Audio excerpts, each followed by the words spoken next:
네, 안녕하세요. 방금 소개를 받고 여러분께 인사드리게 된 아시아 대건영 상품 운영 2팀의 심종보 매니저라고 합니다. 반갑습니다. 네, 우선 많은 분들께서 와주셔서 많이 긴장도 되는데 그냥 편하게 저한테 궁금한 것들 많이 알아가는 시간이라고 생각해 주시면 될 것 같습니다. 그러면 발표 시작하도록 하겠습니다. 앞서서 표지에 보시는 것처럼 저는 현대자동차에서 자동차라는 상품을 담당하고 있습니다. 오늘 발표는 간단하게 제 소개 드리고 이제 상품 전략 기획이라는 업무에 대해서 설명을 드리고 그 과정에서 이제 제가 성장했던 스토리 그리고 나의 현재와 미래에 대해서 설명을 드릴 예정입니다. 앞서서 말씀드린 것처럼 저는 국내와 아시아 지역의 상품 운영 업무를 담당하고 있고요. 2016년에 교육 직무로 처음에 입사를 하게 되어서 상품 교육 컨텐츠를 제작하고 상품 교육을 하는 업무를 담당을 했습니다. 그러고 나서 이제 현장의 판매 지원 직무와 교육 업무를 넘어가서 하게 됐고요.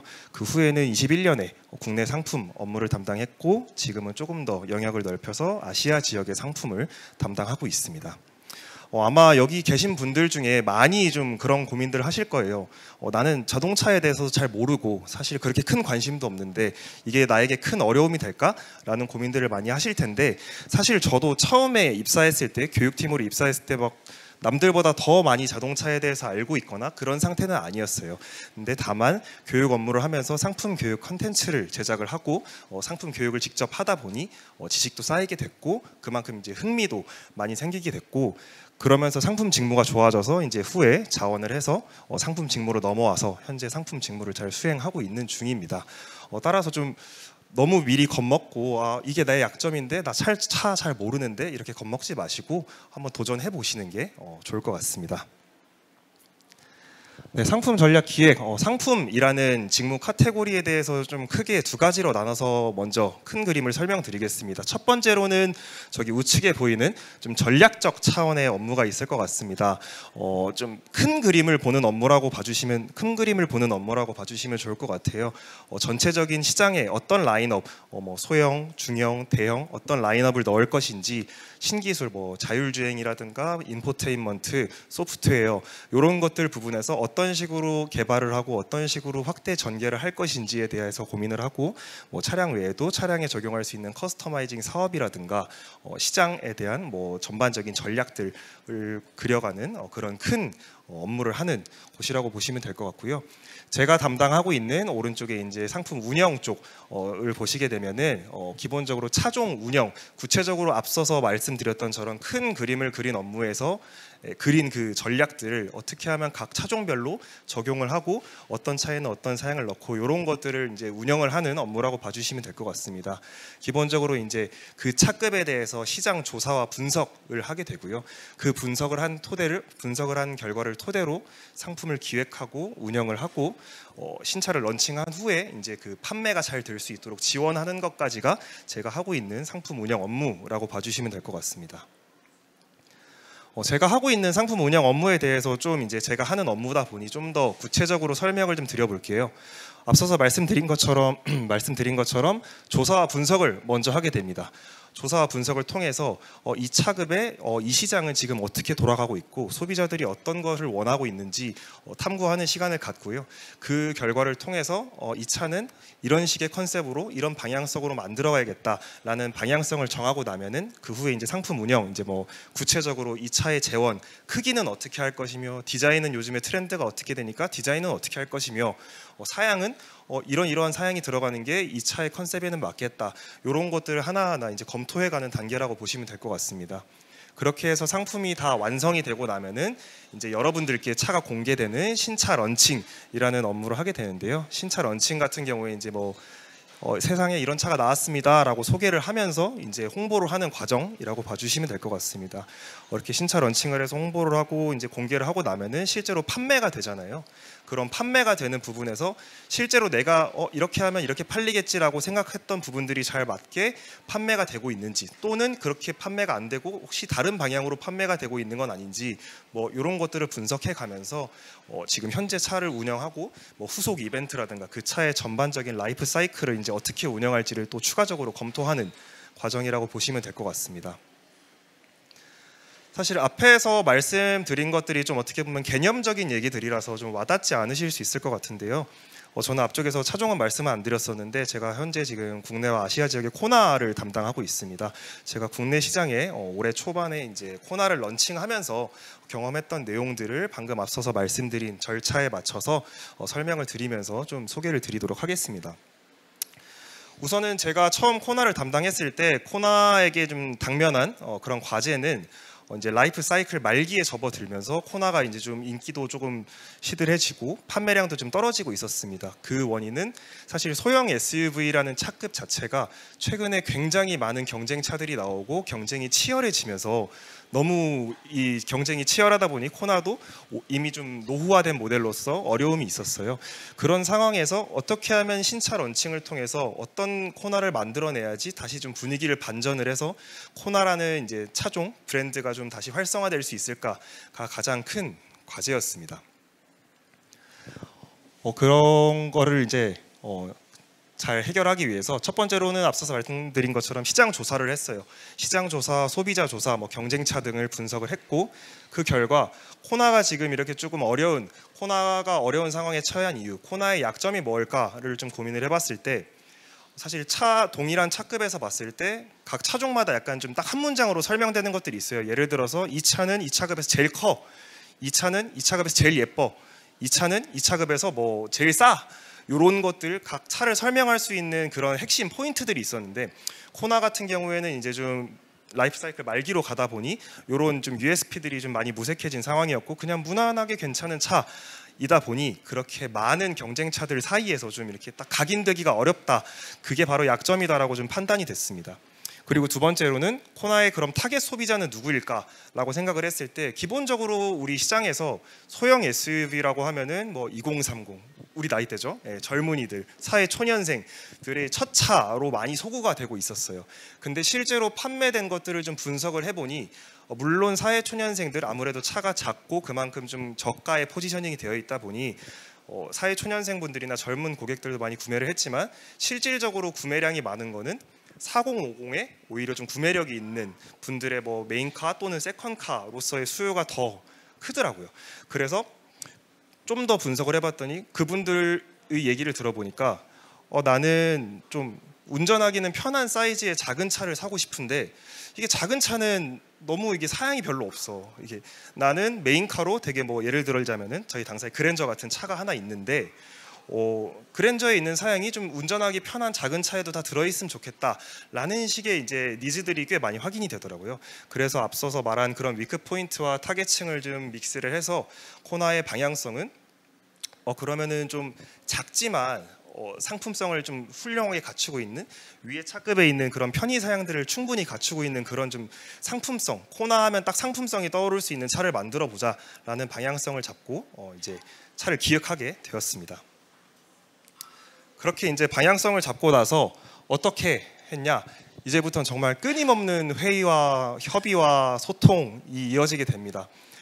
여기 써 있는 것 외에도 아까 말씀드린 것처럼 정말 기본적으로 최초에는 이 차의 재원, 사이즈를 어떻게 할 것인지, 이 차의 디자인 좀 스포티하게 할 것인지 아니면 좀 러기드하게 이렇게 좀 각지게 할 것인지부터 해서 써 있는 것처럼 정말 구체적으로 내려가면은 이 부분의 스위치의 컬러는 블랙으로 할 건지 실버로 할 건지 이런 거 하나하나까지도 다 협의를 해가면서 차량을 좀 구체화해서 실제 우리가 탈 수 있는 차로 만드는 과정들을 좀 수행해 갑니다.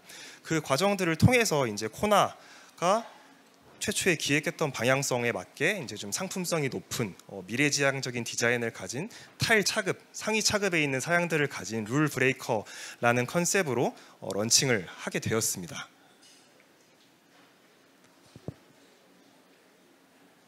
네, 보고 계신 영상은 이제 코나 이제 런칭 광고 영상이고요.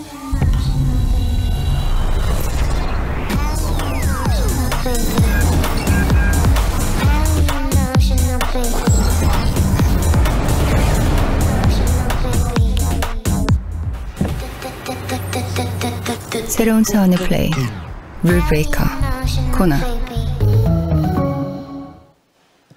네, 이렇게 광고에서까지도 최초에 이제 설정한 방향성을 좀 반영할 수 있도록 많이 좀 노력했던 모습이고요. 이렇게 해서 런칭을 이제 멋있게 시장에 공개를 하고 나면은 그 다음에는 뭘 하냐? 아까 앞서서 말씀드렸던 판매 지원 관련된 업무를 하게 됩니다. 판매 지원이라 하면은 이제 런칭했을 때 뭐 미디어 쇼케이스 같은 데서 차량을 설명을 할 수도 있고, 이제 사내 교육 영상에 출연을 해서 교육을 할 수도 있고, 아니면 뭐 유튜브 콘텐츠 같은데 이제 현대 담당자로 참석을 해서 이제 좀 차량을 소개하는 역할도 할 수도 있고, 여러 가지 역할들을 수행하게 되는데, 사실 어디에 나가서 뭘 했고 이런 거보다는 좀 중요한 게, 저희가 수동적으로 좀 이렇게 상품 담당자고 이 회사 내에서 코너를 잘 아니까 가서 그냥 설명을 해준다. 아, 이 차의 출력은 얼마고요? 이 차는 뭐 사이즈가 어떻게 되고요? 이런 좀 수동적인 이미지보다는 저희가 능동적으로, 제가 아무래도 개발 초기부터 기획에 참여했던 사람이니까 이 차는 왜 이렇게 해서 이런 사양들을 넣었고요.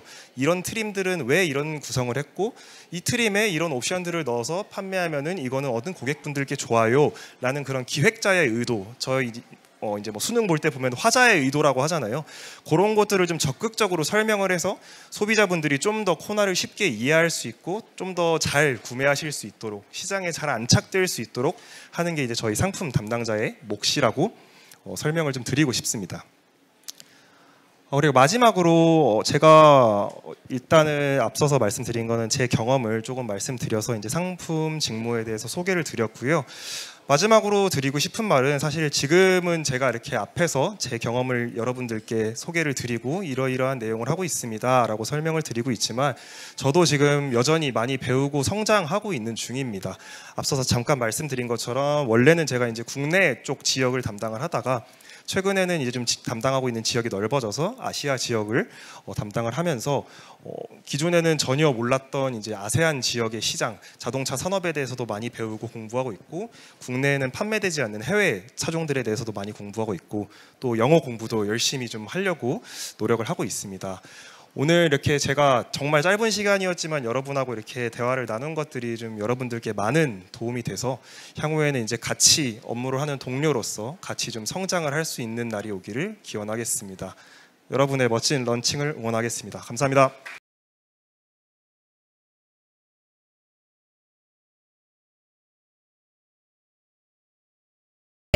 안녕하세요. 제네시스 PLC 운영팀에서 상품 운영 업무 맡고 있는 오민영 매니저라고 합니다. 반갑습니다. 저도 사실 몇 년 전, 뭐 수년 전이긴 한데 이런 채용 설명회 찾아다니면서 그런 경험들이 엊그제 같은데 벌써 이렇게 발표자로 서 있는 게 좀 감회가 새롭고요. 채용 공고에서는 좀 해소되지 않는 그런 궁금증들, 갈증들 이 자리에서 좀 많이 얻어 가실 수 있도록 저도 많은 도움을 좀 드리겠습니다. 구성은 발표자 소개, 팀 업무, 성장 이야기 이렇게 진행될 예정이고요. 미래 상품을 기획하고 런칭하는 크리에이터라는 좀 있어 보이는 문구로 상품 담당자의 업무를 좀 표현해 봤는데, 아래에는 저의 팀 워크샵, 최근에 진행한 팀 워크샵에서 저를 표현하는 이런 좋은 멘트들을 좀 써주신 게 있어서 이 발표 자리에 좀 슬쩍 얹어봤습니다. 일단 제 커리어가 조금 특이해서 이 장표를 넣었는데요. 제가 제네시스 오기 전에는 비영리 재단에 있었습니다. 그래서 많은 분들이 비영리 재단에서 어떻게 제네시스 상품으로 이직을 할 수 있었는지 좀 많이들 궁금해 하셨는데, 아까 심종보 매니저님도 말씀하셨던 것처럼 뭔가 자동차의 구조나 기술에 대한 해박한 지식보다도 자동차를 알아가려고 하는 그런 열정이나 노력들, 그리고 자신의 그 근무 경험이나 그런 작은 경험들을 잘 풀어내시면 얼마든지 도전하실 수 있는 제네시스 상품 직무라고 이해해 주시면 될 것 같고요. 사실 저는 다양한 업계, 뭐 중소기업, 뭐 컨설팅, 외국계 기업, 뭐 이런 것들 많이 했었는데, 사실 20대 후반이 되면서는 좀 한 분야에는 전문성 있는 제너럴리스트가 되고 싶어서 지금은 자동차 분야에 그 결심을 굳히고 입사하게 되었습니다. 저희가 제네시스는 글로벌 상품 운영 업무라고 해서 국내와 해외를 모두 한 팀에서 관할을 하고 있고요. 기획, 개발, 런칭, 운영은 차량이 개발되는 그 순서와 방향성과도 일치한다고 봐주시면 될 것 같아요. 그래서 기본적으로 일단 신차라고 했을 때 자동차가 생각보다 훨씬 수년 전부터 기획이 됩니다. 그래서 굉장히 오랜 시간 전부터 신차가 기획이 시작이 되고요. 아까 앞서 말씀해 주셨던 것처럼 요즘 글로벌 시장이나 트렌드가 어떻게 진행이 되고 있는지 센싱하고 조사하는 업무가 저희 팀 하나의 업무이고요.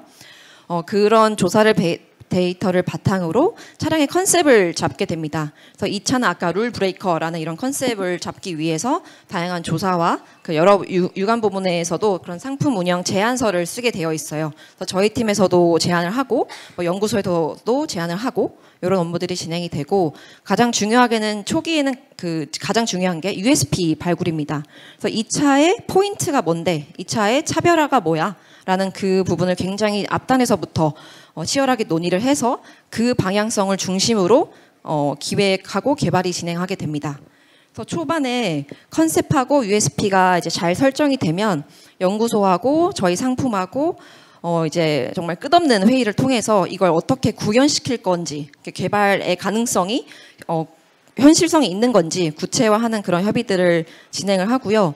또 가장 또 재밌는 업무 중에 하나가 디자인 품평인데, 이제 개발이 되면서 그 새로운 차의 디자인을 좀 미리 볼 수 있는 그런 팀이기도 합니다. 그래서 한 3번, 4번에 의해서 디자인 품평이 진행이 되고 각 디자인 품평별로 조금은 이제 다른 포인트들 의사결정을 하기 위해서 볼 수 있는 기회가 있는 팀이다라고 이해를 해주시면 좋을 것 같고, 그렇게 기획하고 개발의 수년간의 협의를 거쳐서 이제 실제로 시장에 런칭하는 업무를 하고 있는데요.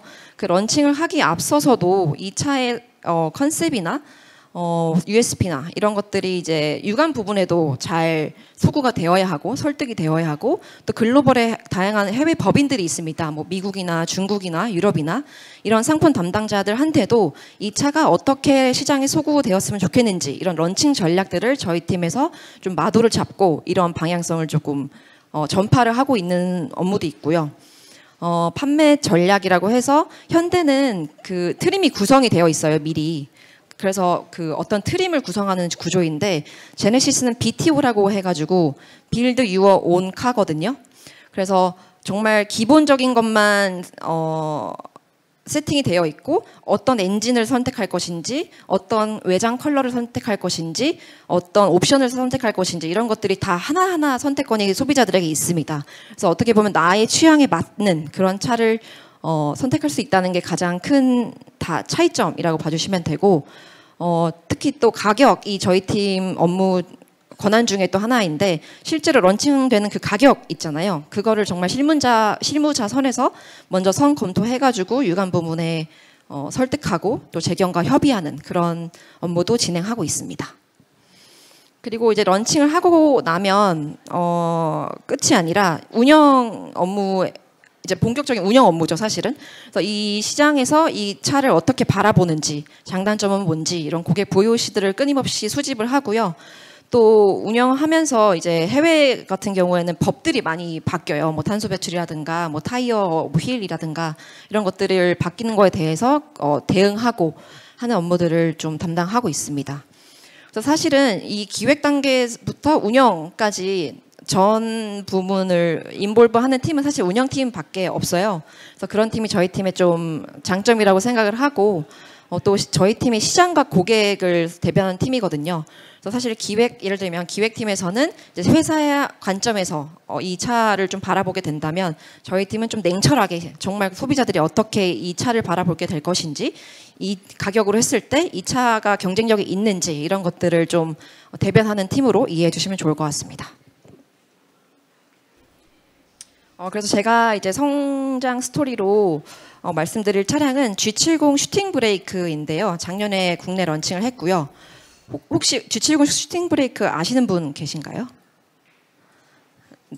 네네. 한 분, 두 분 정도 계신데, 이 차량 컨셉 자체가 사실 대중적인 차량은 아니었고, 무언가 자신만의 독특한 개성을 좀 적극적으로 표현하는 그런 고객들을 대상으로 컨셉이 잡혀졌었고, 조금은 레어리티를 선호하는 고객에게 이 차를 판매하자라는 컨셉으로 기획이 됐기 때문에 여기 많은 분들이 사실 모르시는 게 좀 당연할 수도 있고요.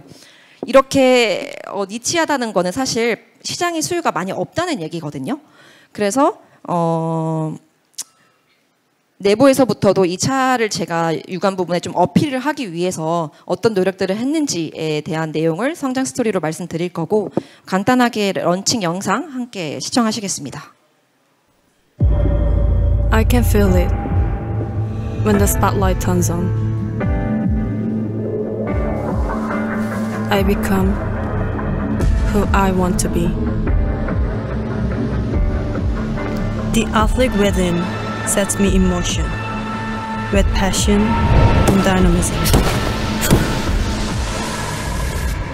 In the midst of countless gazes, I am not afraid to be myself. I will follow my heart. I will continue on the path I choose.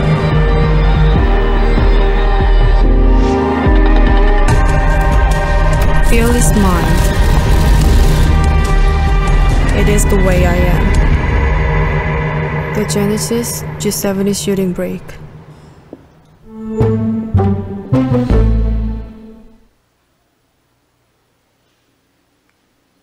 네, G70 슈팅 브레이크 런칭 영상이었고요.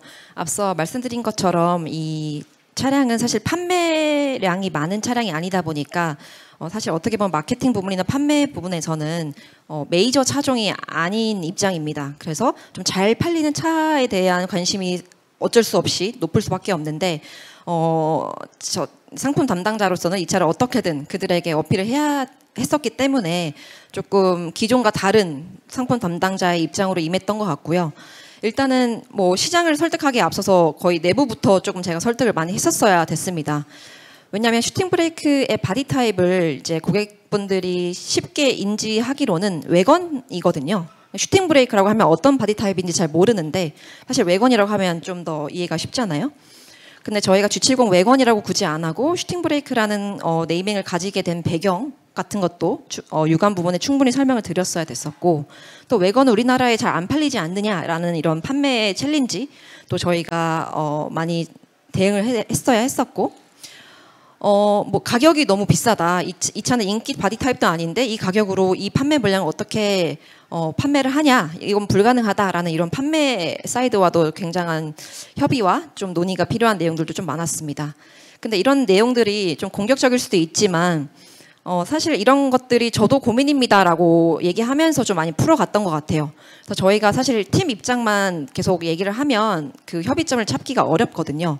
그랬을 때 저도 그런 우려점에 대해서 공감을 하고, 다만 그 우려점을 저희가 어떤 방식으로 같이 해결책을 찾아갈 수 있을까요? 라는 식으로 회의를 좀 디스커션을 가져갔던 것 같고요. 충분한 공감대를 바탕으로 이 차에 대해서 받았던 많은 챌린지와 공격들을 좀 해결해 나갔던 것 같습니다. 두 번째는 사실 원래 상품 담당이 해야 되는 일 말고도 저희가 좀 뛰어들어서 주도적으로 했던 마케팅 활동들이 있는데요. 일단 첫 번째 보시는 저 상품 공유회 영상을 제작을 하게 됐는데, 사실 차량 설명을 하는 그 영상은 따로 강사분들이 계세요. 그래서 구체적으로 사양이나 기술에 대해서 좀 설명해 주시는 분들이 계신데, 이상하게 슈팅 브레이크는 저한테 직접 좀 참여해 달라고 해서 또 고객하고 판매 현장에 있는 분들이 고객한테 되게 쉬운 언어로 이거를 설명할 수 있게끔 장표를 구성해서 영상을 제작한 게 하나 있고요. 또 이게 G70 슈팅 브레이크가 뭐예요? 혹은 이런 아까 말씀드렸던 그런 우려점들을 판매 현장에서도 고객이 질문했을 때 대응이 가능해야 됐기 때문에 훨씬 이전부터, 런칭 훨씬 이전부터 그런 Q&A라든가 이런 상품 설명의 자료들을 현장에 배포를 좀 했었습니다. 그래서 이 차가 현장에서도 끊임없이 관심을 가질 수 있도록 이런 자료들을 한 번에 보통은 배포를 하거든요. 근데 저희는 주 단위로 뭐 어원편이라든가 상품성편이라든가 운영편, 디자인편 이렇게 주 단위로 계속 현장에 배포하면서 그 이제 현장의 딜러 분들에게도 좀 학습이 될 수 있게끔 좀 유관 부분에 요청을 드렸던 부분이 있고요. 이제 외부적으로는 이렇게 한 3개 정도 좀 참여를 했었습니다. 인플루언서 사전 교육이라고 해서 주로 그 차량 런칭하기 전에 저희가 영향력 있는 인플루언서 분들을 좀 초청을 합니다. 그분들 초청을 해서 똑같이 상품 설명을 드리고 어떤 부분을 조금 더 강조했으면 좋겠는지 말씀드리고, 또 유튜버 분들이 또 저희 입맛대로 사실 영상을 만들어주지 않잖아요. 정말 냉철하고 주관적인 의견으로 많이들 말씀해 주시기 때문에 오히려 그런 부분들을 저희가 사전에 Q&A를 받아서 그런 배경이라든가 스토리텔링을 좀 많이 해드리는 그런 세션을 진행했었습니다. 그리고 미디어 시승회나 언론 인터뷰도 진행을 하게 됐는데, 이 Q&A만 제가 한 60개 정도 준비를 해갔던 것 같아요. 그러니까 사전에 진짜 유튜브에서 봤던 그런 질문들, 그리고 아니면 유감 부분에서 검토해달라고 했던 질문들, 아니면 이제 리테일 거점에서 이제 받았던 그런 Q&A를 다 모아보니까 60여 개가 됐던 것 같은데, 그런 것도 좀 하나하나 적극적으로 좀 임했던 것 같고요. 마지막으로는 이제 거의 고객 접점을 느낄 수 있는 부산 모터쇼에 참석을 해서 일반 고객들이 정말 어떤 질문들을 하고 어떤 것들이 뭐 좋고 나쁜지를 조금 조사하기 위해서 현장까지 참여했던 경험이 있습니다. 그리고 이거는 이제 런칭 저희 팀 업무에 되게 상세한 업무라고 봐주시면 될 것 같아요. 이 런칭하기 전에 정말 그 이메일이 수십 개가 날라옵니다. 동시에. 그래서 검토 요청 업무가 정말 많고요. 뭐 판매나 미디어나 뭐 마케팅이나 뭐 이런 부분에서 정말 이렇게 뭐 심지어 뭐 전북 지역 본부에서도 많이 전화가 올 정도로 이 상품에 대해서 검토 지옥을 거쳐야 하는 게 저희 팀 업무 중에 또 하나인데, 이런 디테일들 하나 숫자, 하나 수치 이런 것들까지 조금 소홀히 하지 않았던 게 좀 담당자로서 이 차에 대한 애정과 성공적으로 런칭을 할 수 있었던 하나의 방법이라고 생각합니다. 마지막으로 런칭 업무가 사실 진짜 결정할 것들이 많은데 이 업무들이 내부적으로 문서화되어 있는 게 없더라고요. 그래서 저도 이거를 런칭을 하면서 정말 맨땅에 헤딩하듯이 이걸 했었는데, 이런 업무 런칭은 계속 차가 나오니까 이제 새로 신입으로 들어오시는 분들이나 이제 경력자분들 오셨을 때 이 업무를 조금 더 수월하게 하실 수 있도록 좀 매뉴얼화한 것들 이 조금 팀을 위해서 그리고 조직을 위해서 하는 경험이 있고요. 네, 이렇게까지가 사실 저의 그 성장 스토리인데, 판매량이 대박인 차가 아니다 보니까 사실 담당자로서는 회사에 기여했다라고 말하기가 좀 뭐한 게 있는데, 이 저의 노력들이 사실 조직에서 인정을 받고 알아봐 주시는 제네시스 문화가 저는 참 좋다고 생각합니다. 단순히 판매량이나 그렇죠, 인기로 그 상품 담당이나 이런 업무를 치부하지 않고 정말 담당자가 얼마만큼 나서서 이 업무를 진행하는지에 대해서 조직이 굉장히 그 칭찬을 하는 분위기여가지고요. 네, 그런 부분에서 조금 뿌듯했고, 끝으로 말씀드리고 싶었던 거는 아까 저도 뭐 여러 가지 직무나 산업을 넘나들었다고 했는데 자신이 진짜 좋아하는 게 무엇인지 많이 고민을 하는 게 중요한 것 같아요. 그리고 그걸 찾지 못한다면 저는 정말 닥치는 대로 다 해보는 것도 방법이라고 생각합니다. 막상 해보면 그거에서 또 내가 어떤 건 맞고 어떤 게 안 맞는지를 느껴보고 경험할 수 있는 계기라고 생각을 해서, 끝으로 이제 좀 많이 막막하고 어려운 취업 상황임에도 불구하고 침착하게 자기 페이스 찾아가면서 자기가 좋아하는 일 취업하는 하는 쪽으로 취업 성공하시길 바라겠습니다. 감사합니다.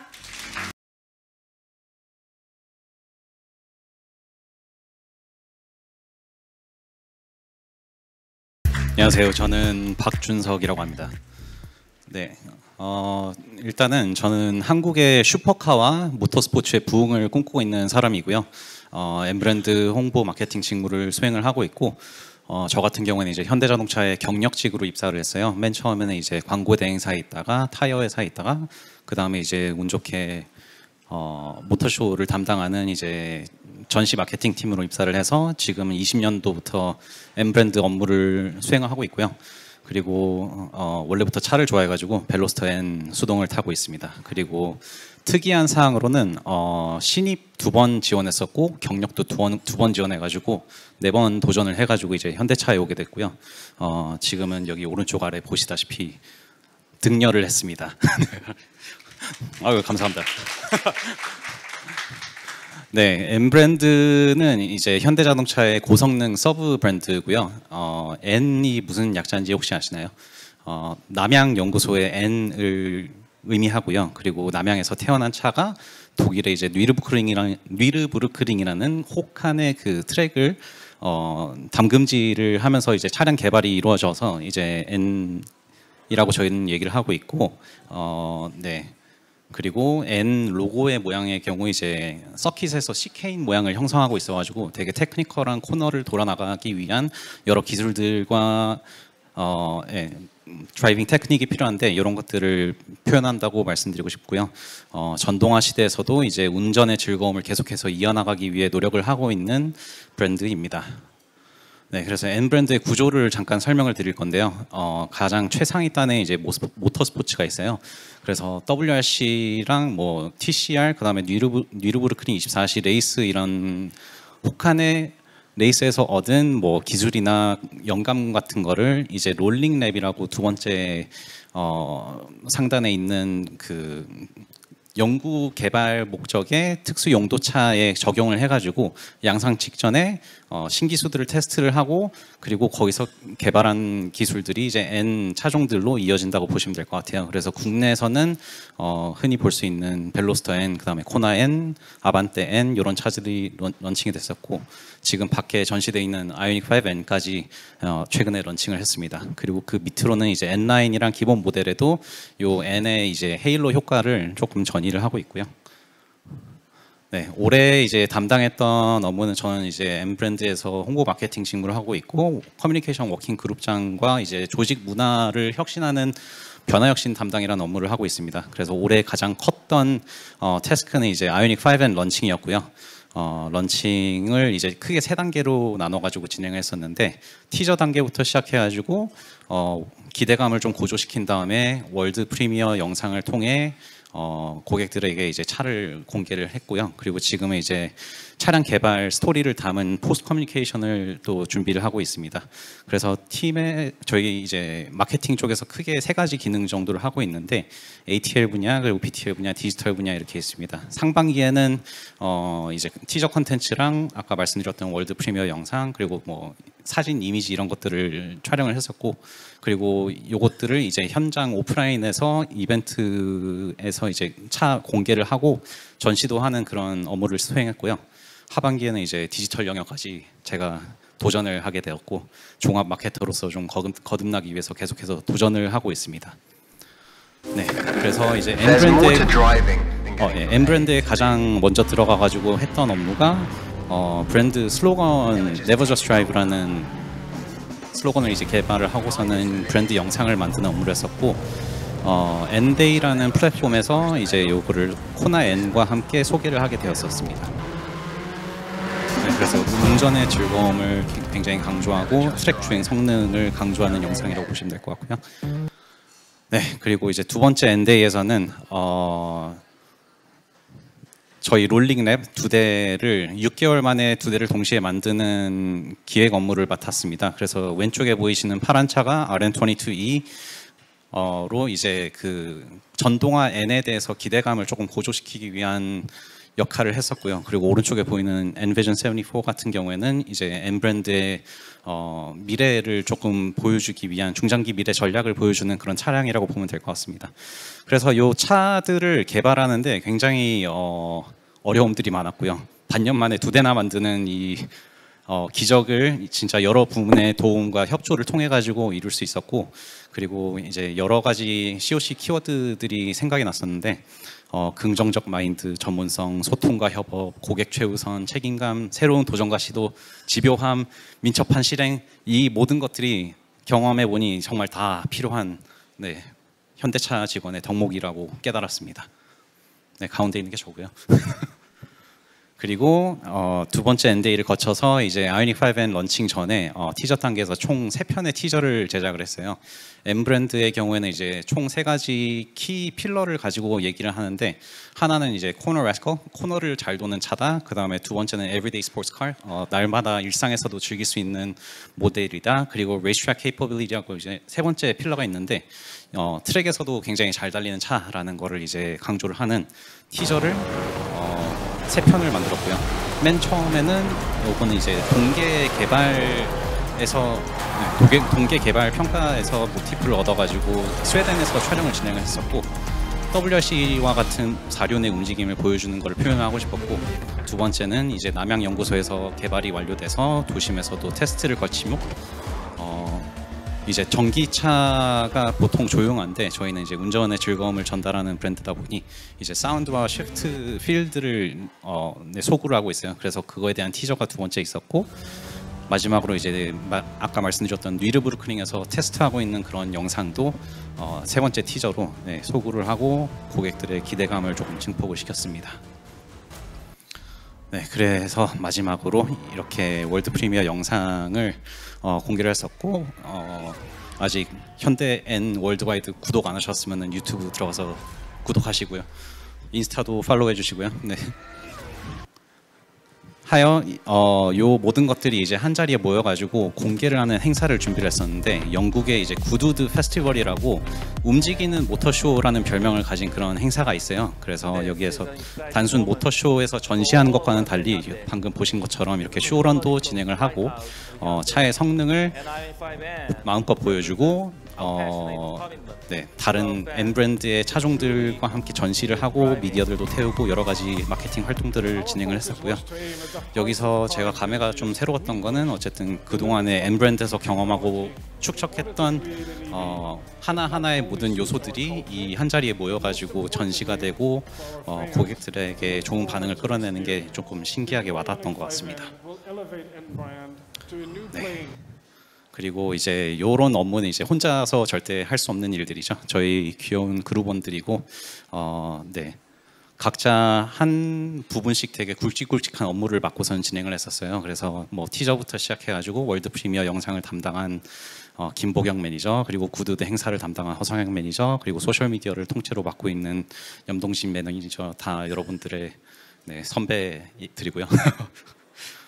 그리고 여기서 이제 크게 한 가지 깨달았던 거는 뭐 작은 일이든 큰 일이든 뭐 실패했던 사례든 성공했던 사례든 모든 게 다 이제 여러분들의 자양분이 될 것이고, 그리고 여러분이 도전을 하신다면은 전 세계가 이제 무대가 될 수 있고요.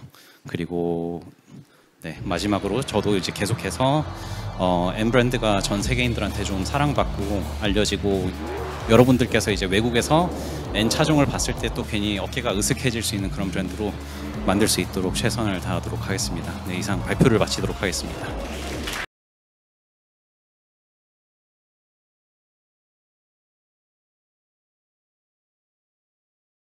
네, 안녕하세요. 아트랩 정윤환입니다. 우선 일요일에 이렇게 힘든 걸음 해주셔서 정말 감사드리고요. 이 자페어가 지금 6년 만에 다시 열린 행사라고 들었어요. 이 코로나 때문에 계속 이런 오프라인 행사가 진행이 안 되다가 이런 행사를 통해서 직접 여러분들을 마주볼 수 있게 돼가지고 정말 영광스럽게 생각을 하고요. 제가 이 자리에 또 설 수 있어서 다시 한번 영광이라고 생각을 합니다. 제 소개를 잠시 후에 드릴 텐데요. 우선 그에 앞서서 저는 오늘 이 Connecting Through라는 제목, 뭔가 있어 보이는 이 제목을 갖고 여러분들과 조금 얘기를 나눠볼까 해요. 뭐 되게 어렵게 쓰긴 했지만 그냥 저는 연결이라고 생각을 합니다. 제가 오늘 발표할 주제가 바로 연결이고요. 이 회사에 들어와서 제가 어떤 업무들을 진행했는지, 그리고 고객들과 이제 연결하는 저의 업무들이 어떤 방식으로 진행됐고 제가 어떤 것들을 얻을 수 있었는지를 제 짧은 경험을 여러분들께 조금 전달을 해드리려고 합니다. 네, 다시 한번 제가 소개를 드릴 텐데요. 저는 지금 현재 아트랩에서 근무를 하고 있는 정윤환 책임이고요. 제가 이 발표 이제 진행을 한다라고 처음 들었을 때 어떤 얘기를 제일 먼저 시작을 할까? 오늘 제 발표의 제목이 연결이기 때문에 여러분들과 저를 연결할 수 있는 게 뭘까를 조금 고민해 보다가 제가 11년 전 현대자동차에 입사할 때 제가 어떤 얘기를 했었지? 이 고민이 먼저 들었어요. 그래서 뭐 믿을 수 없으시겠지만 저는 공채 출신이 맞고요. 뭐 아트 전문 직종으로 입사한 사람은 절대 아니고 저는 공채로 대학교 졸업하고 바로 들어온 게 맞습니다. 그때 당시에 제가 이제 공채 진행이 되는 과정 속에서 딱 한 가지 메시지를 계속해서 이제 소구를 했었는데 그게 바로 경험이었어요. 두 번째로 보이는 이 경험. 지금 왼쪽에 보이는 저 좀 특이한 사진들이 제가 입사하기에 앞서서 대학교 때 경험했던 다양한 경험들을 한 장의 사진으로 조금 요약을 해봤습니다. 제가 갖고 있는 가장 큰 경쟁력, 가장 큰 무기가 뭘까라고 했을 때 저는 저 경험이라는 거를 떠올렸었고, 뭐 지금은 코로나라서 조금 쉽지 않은 상황이었지만 저는 그때 당시에 막 60여 개국을 다니면서 다양한 나라 사람들과 소통했던 것들이 가장 큰 경험이 됐던 것 같아요. 그리고 그 경험이 저를 현대자동차에서 성장할 수 있게 해준 자양분이 되기도 했습니다. 네, 아까 말씀드렸다시피 제가 11년 전에 입사를 했었고요. 이제 11년 전에 입사한 이후로 꾸준하게 고객 접점에 있는 마케팅 업무들을 계속해서 진행을 해왔습니다. 잠시 후에 제가 어떤 업무들을 진행했는지를 조금 더 소개를 해드릴게요. 현재는 아트랩에서 또 하나의 또 고객들과 이렇게 소통하는 역할을 하고 있습니다. 제 발표가 장표가 굉장히 길지가 않아요. 그렇기 때문에 이 하나의 장표 속에서 제가 최대한 많은 말씀을 드려야 됩니다. 첫 번째로 보시는 저 장표 어떤 사진인지 알고 계실까요? 아마 현대자동차 입사를 준비하시면 다양한 검색을 통해서 다양한 이미지와 기사들을 접하실 텐데 그 중에 하나 대표적으로 나오는 이미지라고 생각을 합니다. 바로 2014년 브라질 FIFA 월드컵 때 독일이 그때 당시 우승을 했었는데 독일 베를린에서 진행됐던 현대 팬파크의 사진이에요. 현대자동차의 스포츠 마케팅이 지금까지도 계속 이어지고 있고 여러분들 잘 아시겠지만 지난해 열렸던 카타르 FIFA 월드컵에서도 A보드에 현대 로고가 바로 새겨져 있고, 그렇죠? 그리고 이 아이오닉 차량이 차를 몰고 가는 그런 이미지들이 전 세계에 방송이 되는데 그 스포츠 마케팅, 그 중에서 가장 핵심이라고 할 수 있는 이 FIFA 스포츠 마케팅, 이 스폰서십이 바로 1999년에 시작이 됐습니다. 한참 지난 뒤에 제가 입사를 한 거고요. 2014년 브라질 월드컵의 담당자로서 저의 첫 현대자동차의 커리어가 시작이 됐습니다. 그 이후로 저는 이제 스포츠 마케팅 쪽을 계속 담당을 하면서 방금 박준석 책임님 말씀해 주셨던 그 WRC 모터스포츠 쪽도 잠깐 1년 정도 담당을 했었고요. 이후에 2016년도에는 UEFA 스폰서십, FIFA 외에 유럽 축구 연맹이 있어요. UEFA 스폰서십과 세계 양궁 협회를 포함한 이 스포츠 마케팅 쪽을 담당을 했습니다. 정말 전 세계에 있는 스포츠 팬들과 함께 소통을 하는 그런 자리잖아요. 그러다 보니까 다양한 프로그램, 다양한 아이디어들을 제가 발굴하고 고객들이 어떻게 느끼는지를 현장에서 직접 느끼고, 그게 제가 아마 현대자동차에 지금까지 11년 동안 계속해서 일하고 있는 이유가 아닐까 싶습니다. 처음에 너무 큰 약을 제대로 맞았던 것 같아요. 그 이후로 제가 맡았던 업무가 바로 전시 마케팅 업무였는데요. 자, 이제는 스포츠가 아니라 바로 이 전시를 통해서 고객들과 소통을 하기 시작했습니다. 처음으로 맡았던 업무가 2017년 이 테스트 드라이브를 진행하면서 중남미 그리고 아중동 쪽에 있는 저희 고객분들과 처음 신차를 가지고 고객들과 소통을 하는 그런 자리를 마련을 했었고요. 이후에는 조금 더 굵직한 그런 전시였죠. 그래서 이제 라스베가스에서 열리고 있는 CES, 그리고 현대차가 처음으로 공개되는 자리, 지금은 다양한 컨셉을 통해서 다양한 행사를 통해서 공개가 되지만 적어도 코로나 전에는 이 모터쇼가 현대차를 처음으로 선보이는 그런 가장 큰 행사 중에 하나였습니다. 그 모터쇼에 2018년 파리 모터쇼, 그리고 2019년 프랑크푸르트 모터쇼, 그리고 차량 행사는 아니지만 밀란 디자인 위크 등의 전 세계 글로벌 이벤트를 통해서 고객들과 소통하는, 그리고 저희 차량들을 소개하는 그런 업무를 담당을 했었고요. 마지막에 써있는 2020년 제네바 모터쇼는 저한테도 가장 큰 추억이 있는 그런 모터쇼인데 박준석 책임님과 같이 담당을 했었어요. 그때도 저희 부스가 거의 99% 지어질 그때 당시 이제 내일 모터쇼가 오픈합니다. 이제 내일부터 이제 프레스 이벤트가 열리고 이제 고객들이 우리 부스에 오셔서 저희 지금 아이오닉 6 이 컨셉카도 보실 수 있습니다 라고 모든 준비를 다 했는데 주최 측에서 행사를 취소했어요. 뭐 때문이었을까요? 네, 뭐 당연히 다 아시겠지만 코로나 때문에 행사가 바로 하루 남았는데 뭐 행사가 취소가 됐습니다. 그래서 눈물을 머금으면서 그때 행사 이제 부스가 철거되는 과정을 또 같이 지켜봤고요.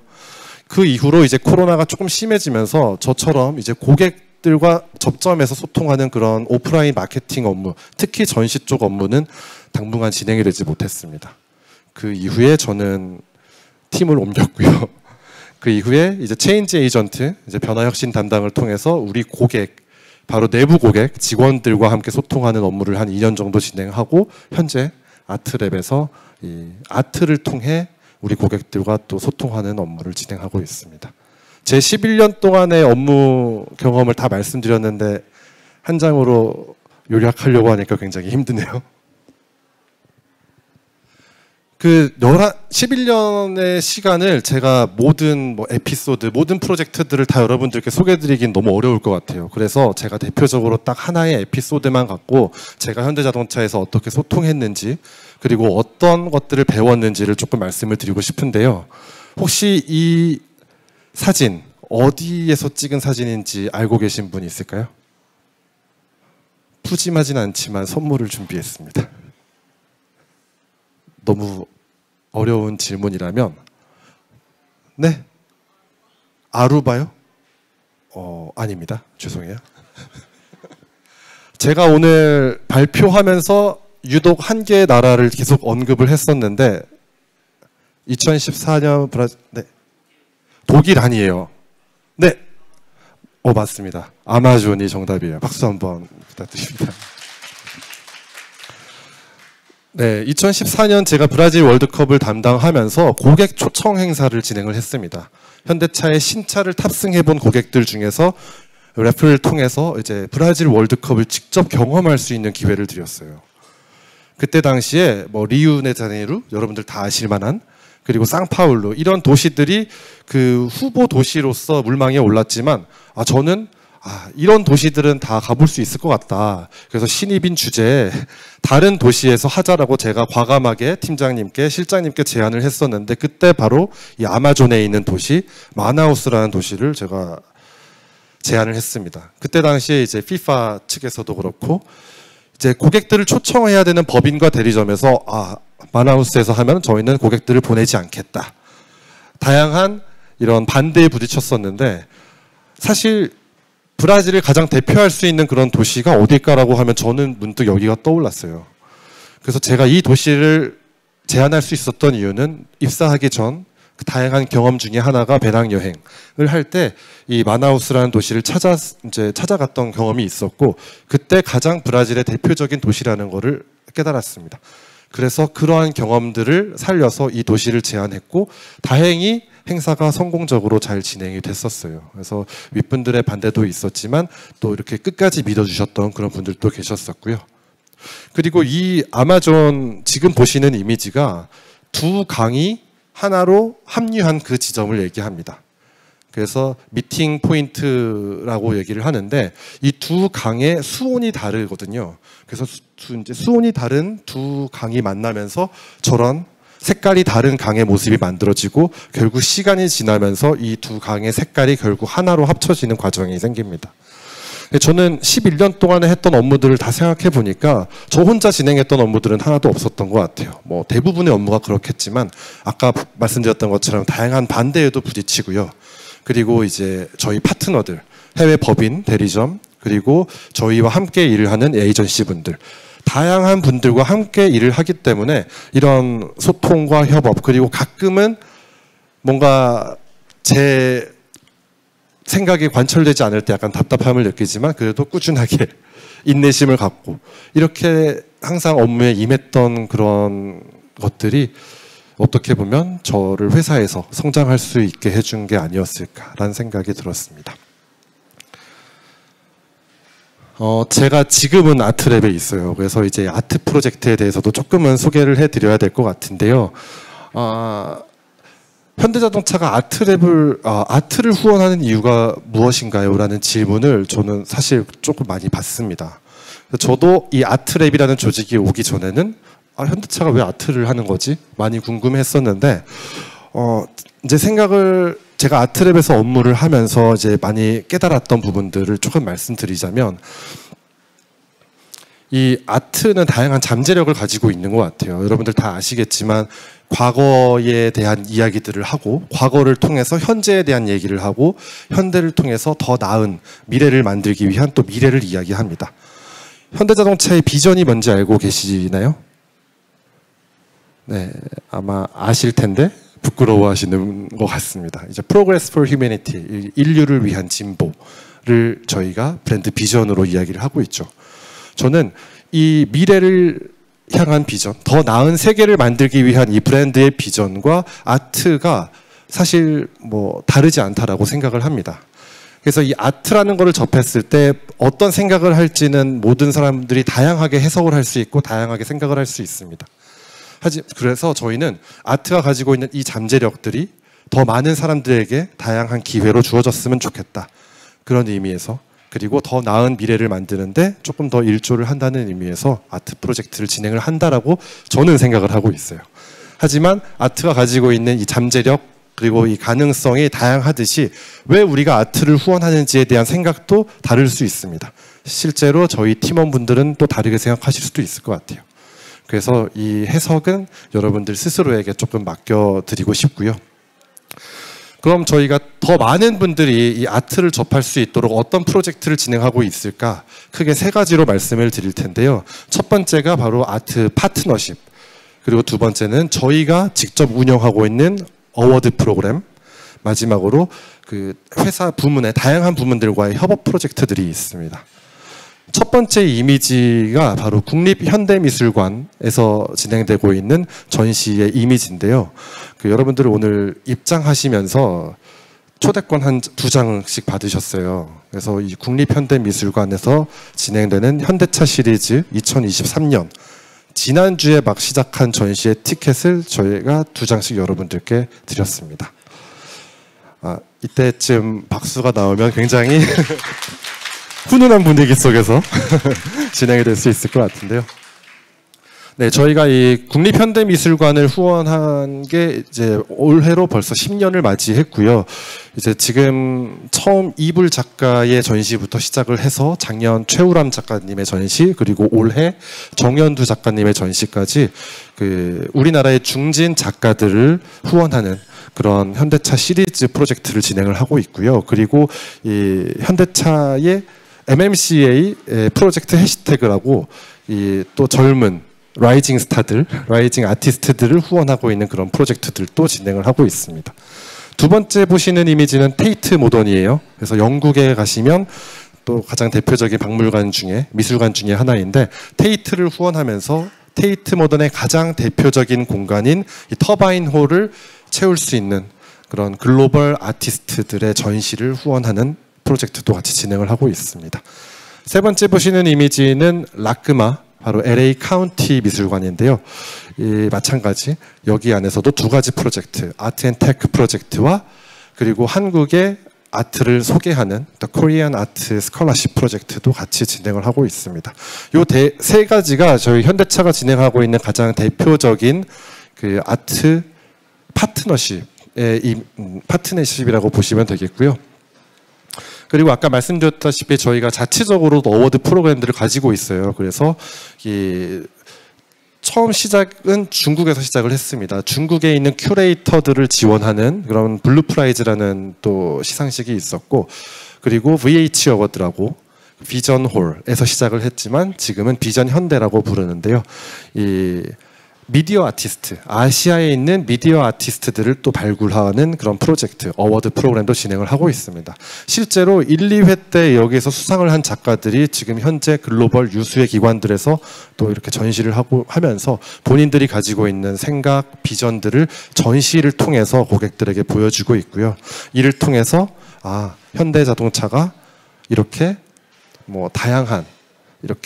다양한 분들이 아트를 접할 수 있는 기회들을 이렇게 제공을 해드리고 있구나. 그리고 정말 건강한 아트 생태계를 구축하는 데 기여를 하고 있구나 라는 생각을 하면서 이런 프로젝트들을 함께 진행을 하고 있습니다. 다섯 번째 보시는 이미지는 그 저희의 스팟이에요. 이 로봇과 함께 진행했던 콜라보 전시였는데요. 그 문경원 전준호 작가와 함께했던 콜라보로 이 탄소의 중립에 대한 그런 메시지를 담은 전시들을 저희가 진행을 했고요. 이렇게 우리 회사에 있는 다양한 부문들과 협업하는 전시들도 함께 선보이고 있습니다. 이런 프로젝트들 단순히 미술관에서만 그리고 이렇게 진행을 하기에는 조금 아쉽잖아요. 그래서 다양한 프로젝트들을 더 많은 분들과 소통을 하기 위해서 저희 현대차 그 웹사이트 그리고 인스타그램을 통해서 커뮤니케이션하는 그런 역할도 하고 있습니다. 그래서 여러분들 집에 돌아가셔서 아니면 가시는 길에 이 현대차 아트랩 웹페이지나 아니면 인스타그램을 검색을 해보시면 아주 쉽게 찾으실 수 있습니다. 저희가 생각하는 미술이란 그리고 아트란 그리고 저희가 생각하는 아트를 통해 어떻게 미래를 바꿀 수 있을지에 대한 메시지들이 담겨 있기 때문에 함께 이렇게 또 동참하시고 읽어주셔도 좋을 것 같습니다. 네, 오늘 이제 발표를 마무리하면서 제가 어떤 이미지를 통해서 마지막 클로징 멘트를 드릴까 고민을 했었는데, 제가 사실 현재는 아트랩에서 이렇게 근무를 하고 있고, 그리고 저는 사실 이 아트랩에 합류하기 전에는 정말 런던에 갔지만 테이트를 가지 않고 손흥민 축구를 보러 갈 정도로 아트에 대한 지식이 거의 없었어요. 하지만 아트를 알게 되면서 그리고 점점 더 전시를 많이 경험하게 되면서 더 많은 거를 알게 되고 배우게 되고 것 같습니다.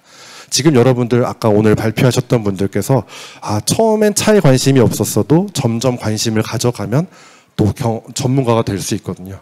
그래서 그런 과정 속에서 여러분들도 이제 현대차에 대한 또 이제 배경 지식이 또 더 많이 늘어날 거고, 입사하시게 되면 또 더 많은 경험치가 생기게 될 거고 전문성을 갖추게 될 거라고 생각합니다.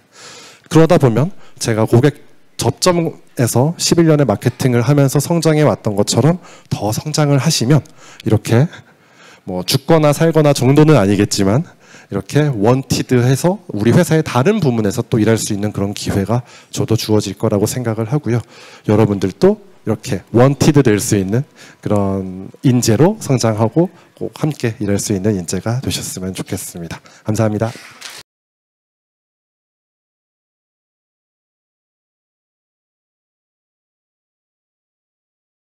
네, 안녕하십니까. 글로벌 사관학교라는 팀 세션명을 준비해온 글로벌 사업 관리팀의 심경보 매니저라고 합니다. 반갑습니다. 일단 글로벌 사관학교라고 지은 이유는 우리 회사에서 가장 많은 주재원을 보내고 있고 해외 법인장분들이 다 대부분이 저희 본부 출신이시기 때문에 여기에서 저희 본부에서 성장을 하셔서 글로벌 무대로 역량을 펼치실 수 있다, 그런 곳이다 라고 생각을 하시면 될 것 같습니다.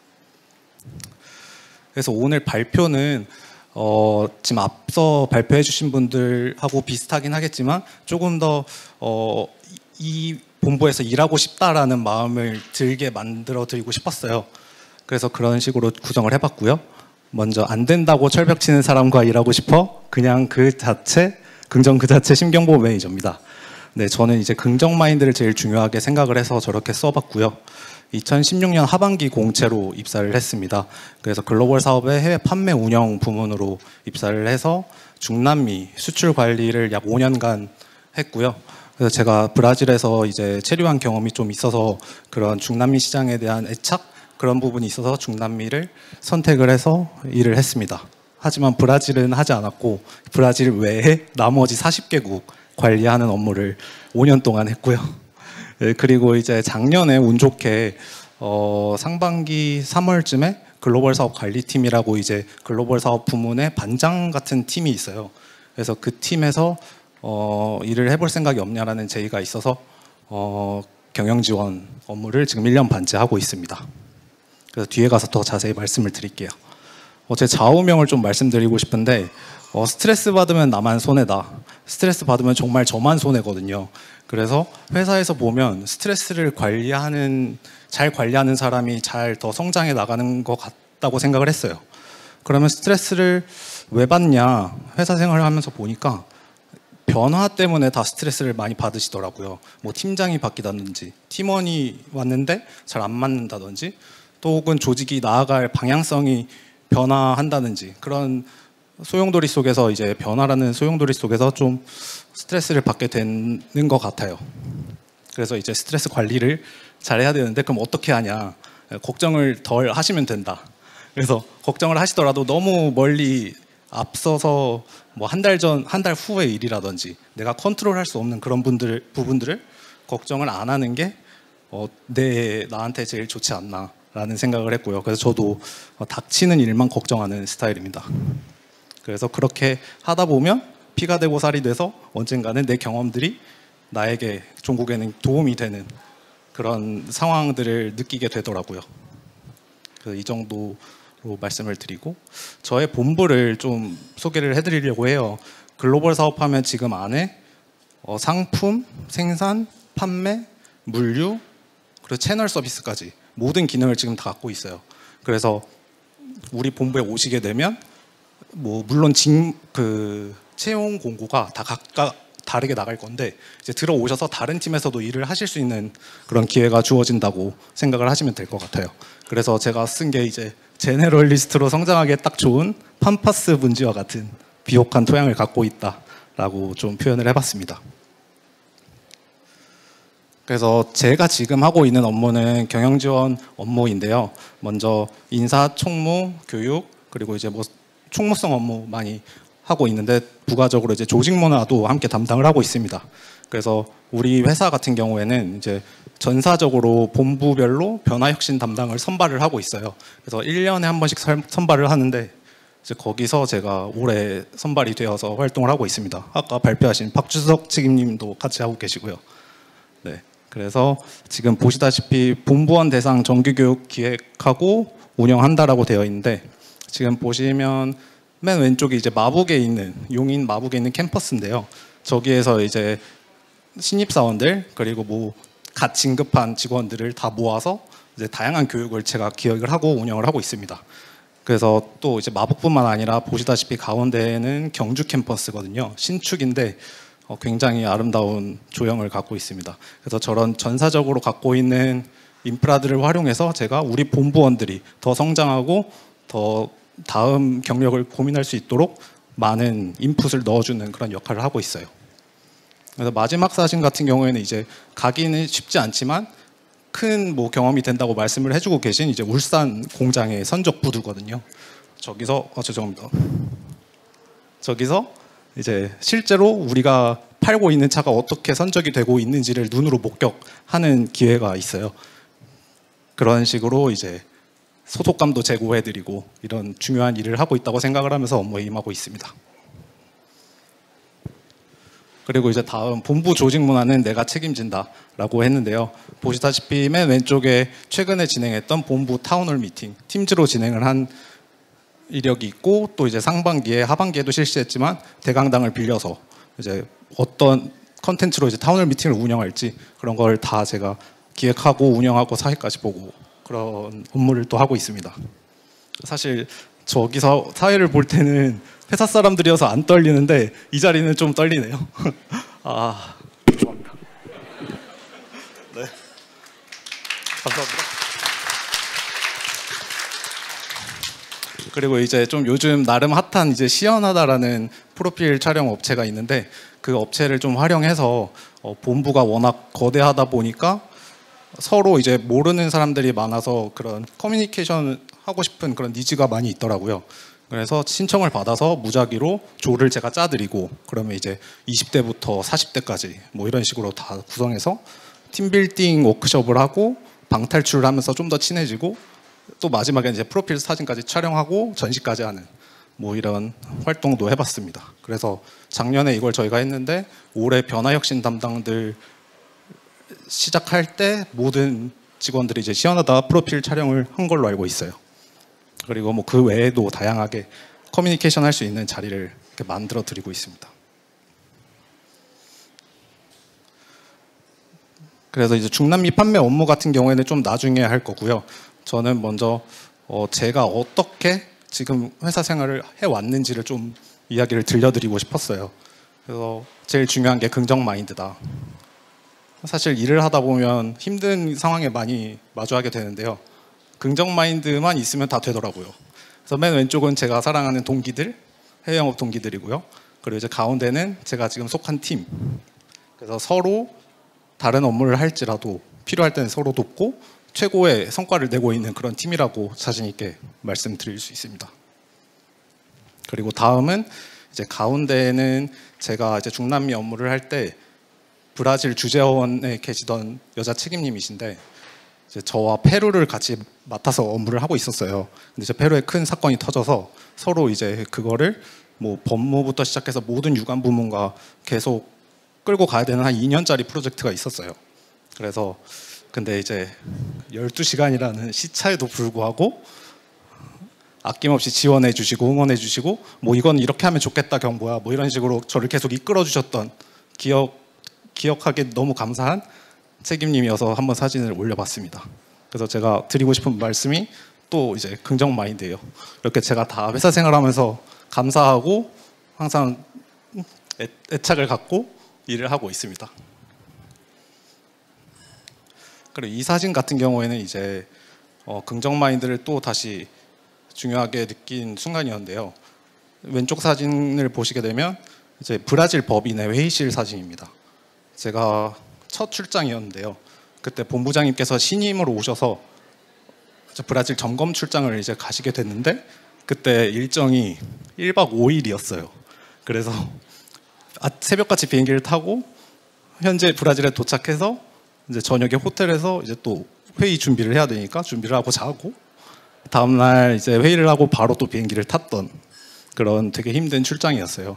근데 이제 그런 과정에 힘듦이 있음에도 불구하고 옆에 계신 되게 저를 응원해 주신 책임님들이 있었기에 지금도 이렇게 이 자리에 나와서 감사한 말씀을 또 드리면서 공유를 드릴 수 있게 돼서 좋은 것 같습니다. 그리고 이제 제가 중남미 업무를 하면서 좀 기억에 남는 에피소드가 있는데요. 지금 보시다시피 팰리세이드를 2018년 하반기에 북미에서 먼저 런칭을 했어요. 근데 이제 아실 수도 있겠지만 런칭 시점이 지역마다 다 다르거든요. 그래서 북미가 제일 빠르고 중남미는 사실 신흥시장이기 때문에 조금 뒤처지는 경향이 있습니다. 근데 다만 이제 시장에서는 이거를 빨리 런칭을 해달라는 니즈가 있었고 그래서 저희가 그나마 해줄 수 있는 게 기자 시승회라도 먼저 하면 이제 언론에 좀 노출이 될 수 있다라고 이제 판단을 했고요. 그래서 급하게 중남미 사양이 개발되지 않았지만 개발은 돼 있으나 런칭하지 않았지만 다른 국가에 가져올 수 있는 차를 검토해서 30대를 공급한 경험이 있습니다. 근데 그게 쉽지는 않았던 게 이제 중동 사양을 가져가기로 했어요. 중동 사양이 생산이 다 울산에 생산이 됐는데 선적 전에 점검하는 과정에서 내비게이션에 이제 그 메카의 방향을 가리키는 나침반이 들어가 있는 거예요. 근데 이제 그게 뭐 설정을 바꿔서 비활성화시키고 뭐 그렇게 할 수 있는 부분이 아니어서 그래서 거의 구걸하다시피 모비스에 연락을 해서 이제 담당자분께 부탁을 했고 역삼에서 이제 울산까지 내려가셔서 그거를 다시 없애주시고 그런 도움을 많이 받았던 기억이 있습니다. 그런 우여곡절 끝에 제가 이제 도미니카 공화국까지 가서 그 차량을 기자들과 같이 타고 문제가 없는지까지 눈으로 확인할 수 있었던 되게 좋은 경험이었어요. 그래서 그 과정에서 제가 드리고 싶은 키워드는 전문성, 그리고 집요함, 그리고 책임감으로 마무리하는 것이 되게 중요하다라는 것을 느꼈습니다. 위에 이제 산타페인데요. 산타페도 마찬가지로 그런 식으로 제가 업무를 했고 같이 수행했던 상무님, 뭐 책임님, 대리님 뭐 이렇게 같이 사진을 넣어봤습니다.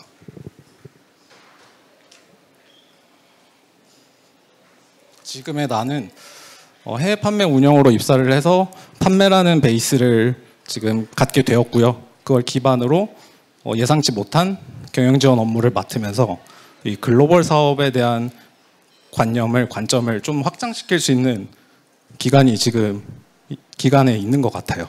그래서 경영 지원 업무를 하면서 더 성장하고 있고요. 그리고 앞으로 나는 이제 무엇을 할지 고민하는 단계예요, 사실. 제 무대는 글로벌 어디든 될 수 있고 아까 말씀드렸지만 너무 다양한 직무들이 있기 때문에 제가 지금 베스킨라빈스에 와 있는 느낌이거든요. 뭘 해야 될지 지금 모르겠어요. 너무 많아서. 그래서 지금 요즘 그걸 한창 고민하고 있는 단계입니다.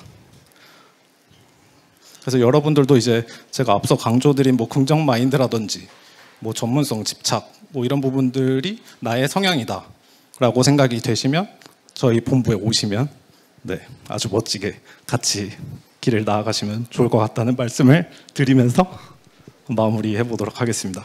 감사합니다.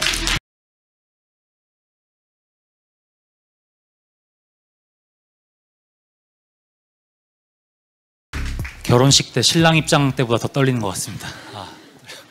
좀 편하게 들어주셨으면 좋겠고요. 제가 사실 조직에 대한 경험과 이해도가 좀 제한적이기 때문에 직무나 조직을 설명하는데 좀 사실 부족함이 있습니다. 그래도 여러분들께 좀 도움이 되고자 용기를 내서 이 자리에 섰고요. 준비한 내용 시작하도록 하겠습니다.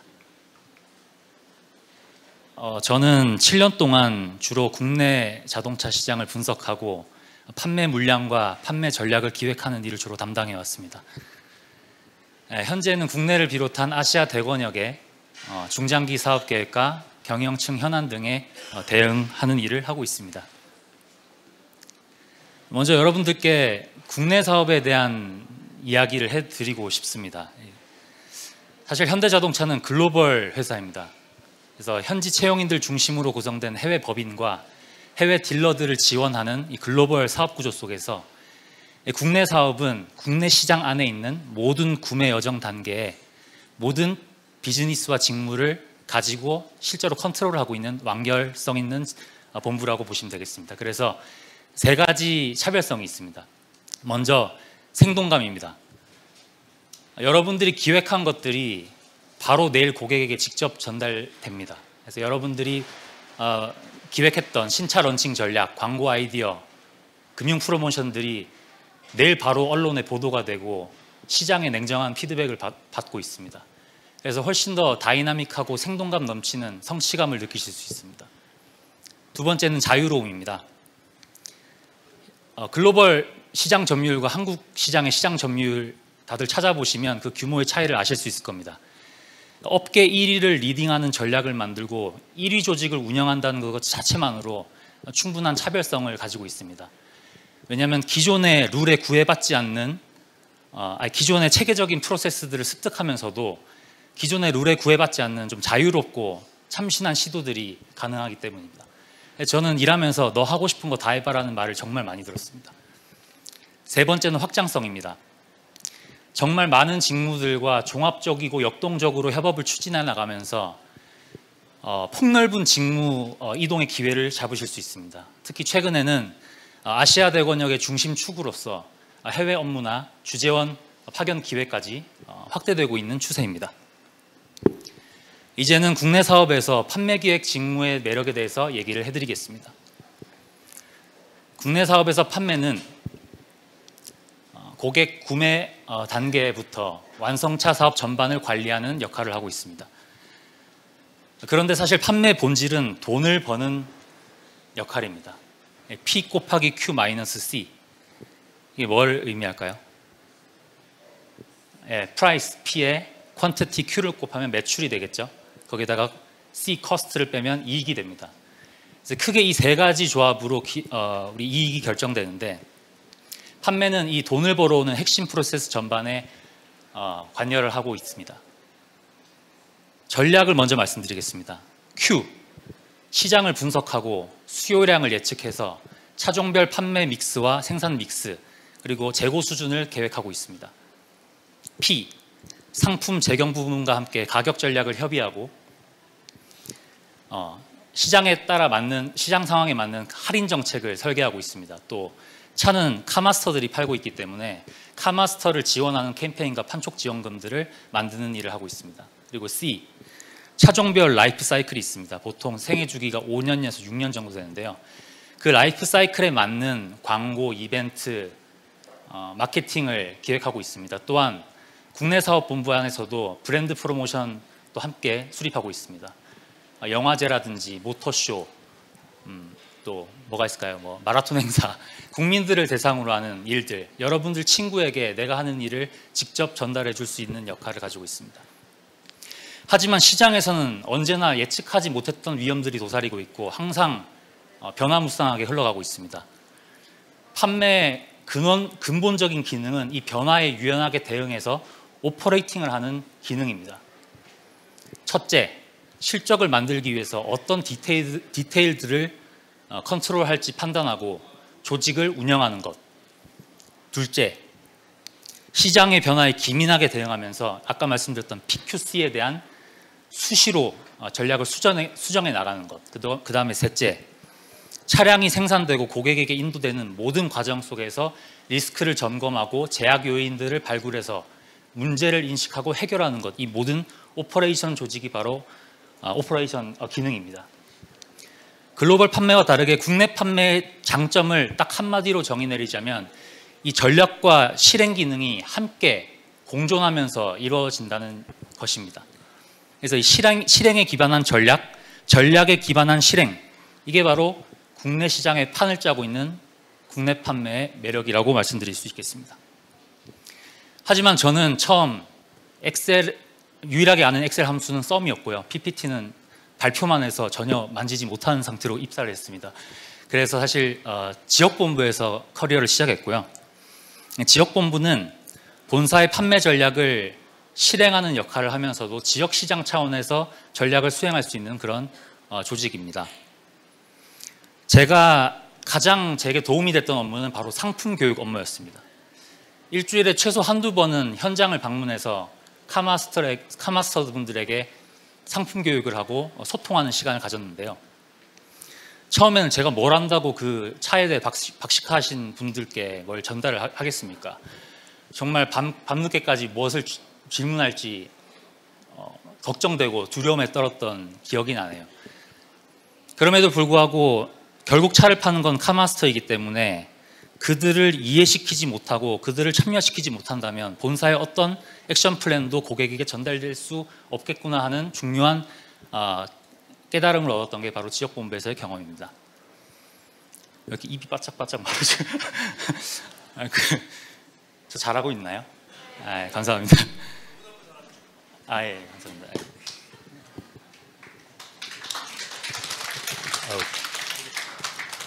손이 떨립니다.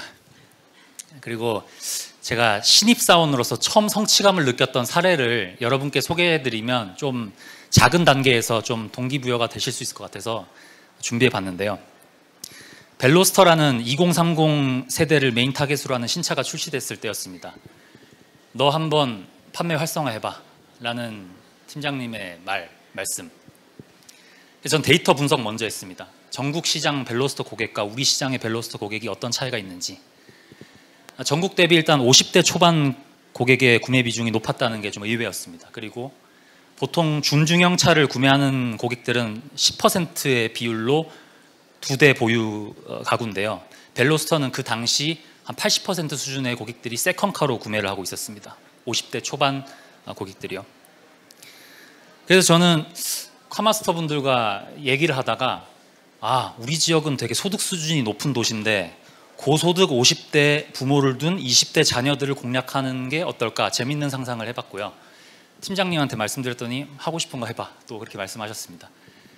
그래서 그 지역 대학교 동아리 회장들에게 연락을 직접 했고 그동안 경제력이 없다는 이유로 판촉의 대상에서 소외됐던 대학생들 중에 핵심 가망 고객이었던 미식축구, 대학 야구리그, 스포츠 동아리 학생들에게 시승을 기회를 확대하고 그 가구 내, 친구 내 바이럴이 전파될 수 있도록 SNS로 전파를 할 수 있도록 하는 프로그램을 기획했었습니다.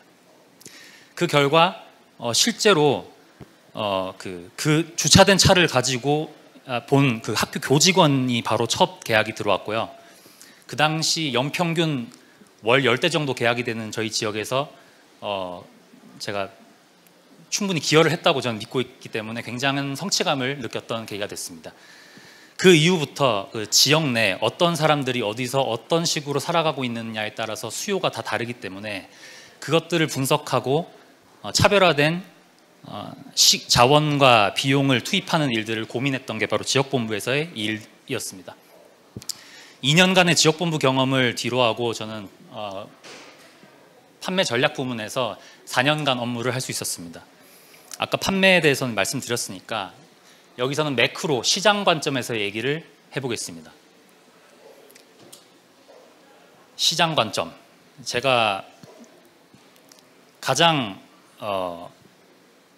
기억에 남고 제 스스로 되게 어렵다고 생각했던 것이 바로 시장을 분석하고 수요를 전망하는 일인데요. 여러분들 혹시 경제 성장률 예측의 중요성에 대해서 혹시 들어보신 적 있으세요? 그러니까 경제 성장률 예측을 과다하게 하면 성장에 기반되는 세수의 부족이 발생합니다. 그래서 법인세, 소득세, 부동산 거래 등에서 취합되는 세수의 부족이 발생하기 때문에 사실 실제로 뭐 소수점 한 자리 차이의 경제 성장률 예측 차이로 인해서 수십조 원의 재정 수지 적자가 발생할 수 있습니다. 그렇게 되면 실제로 소비 심리를 진작시키기 위해서 추가로 재정 지출을 해야 될 때 정작 못하게 될 제한을 받게 되는 상황이 있을 수 있는데요. 국내 판매에서는 이 자동차 시장의 성장률과 판매 수요 계획, 차종별 물량들을 계획하는 일을 하고 있습니다. 이것은 자동차 생태계 전반에 연간 단위 운영 계획을 하는 데 있어서 굉장히 중요한 일이라고 저는 생각하고 있습니다. 하지만 저의 전망은 언제나 빗나갔습니다. 여기 그래프를 보시면 국내 시장에서 판매된 총 자동차 대수의 추세를 보여주는 겁니다. 2020년 코로나 초기에 저금리, 그 다음에 대중교통 이용도의 변화, 그 다음에 대면 지출에 대한 감소 등으로 자동차 수요가 폭증했습니다.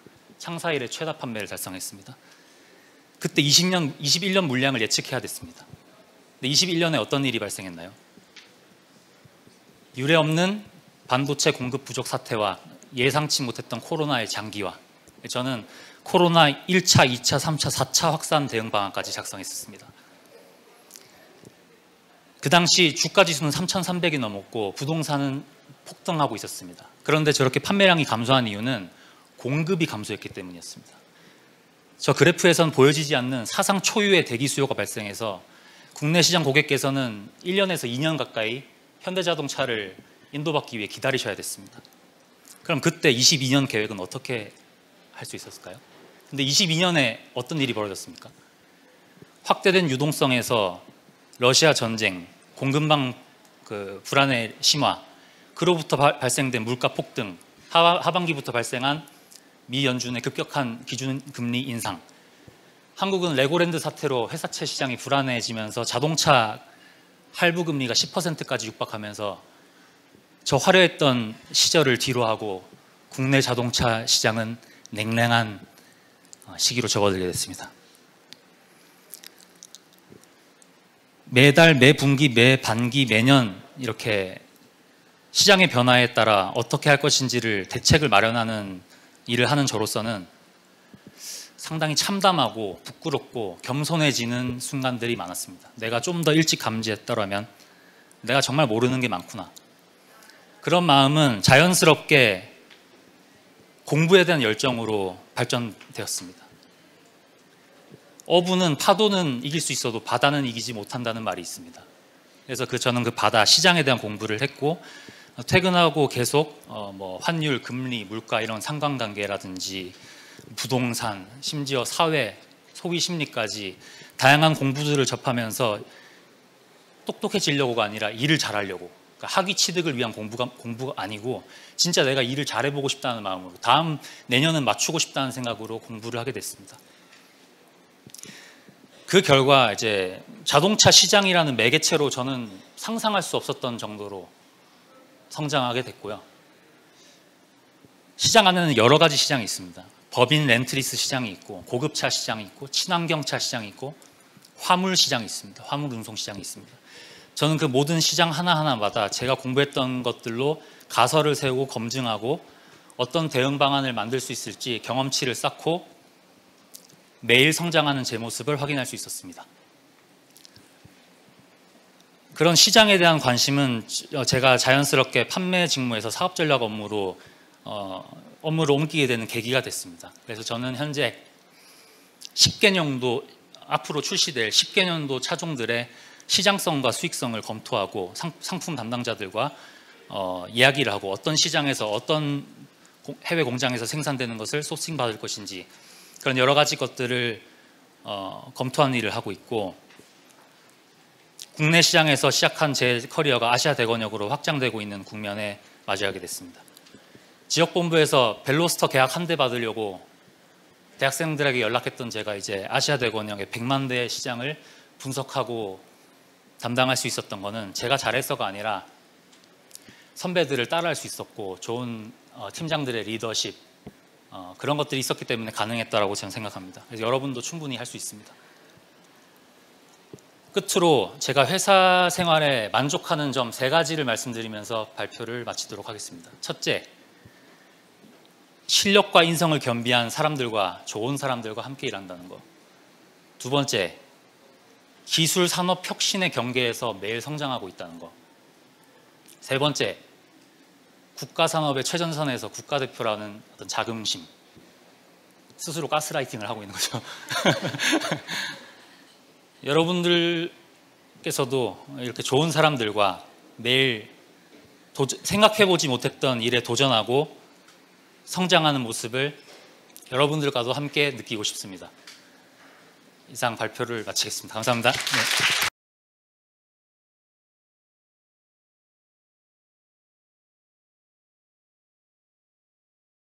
네, 안녕하세요. 2부 마지막 발표를 맡은 국내 사업 장진훈 매니저입니다. 벌써 한 2시간 넘게 이 발표 듣고 계시는데요. 저는 마지막 발표 시간이니까 좀 기지개도 켜시고 편한 마음으로 좀 들어주시면 좋을 것 같습니다. 저는 어서와 자동차 서비스는 처음이지라는 세션명으로 국내 사업의 서비스 직무에 대해서 좀 말씀드리려고 하는데요. 우선 발표에 앞서서 서비스 직무는 현대자동차 모든 조직을 통틀어서 가장 고객 가까이에서 현장 최일선에서 하는 업무 영역이다라는 거를 좀 감안해 주시고 들으면 좋을 것 같습니다. 네, 발표 순서는 앞서 진행했던 발표자들과 동일하게 진행할 예정이고요. 본격적인 발표에 앞서서 간단하게 제 소개해 드리겠습니다. 저는 그 차량을 정비하는 현장인 하이테크 센터에서 회사 생활을 시작을 했습니다.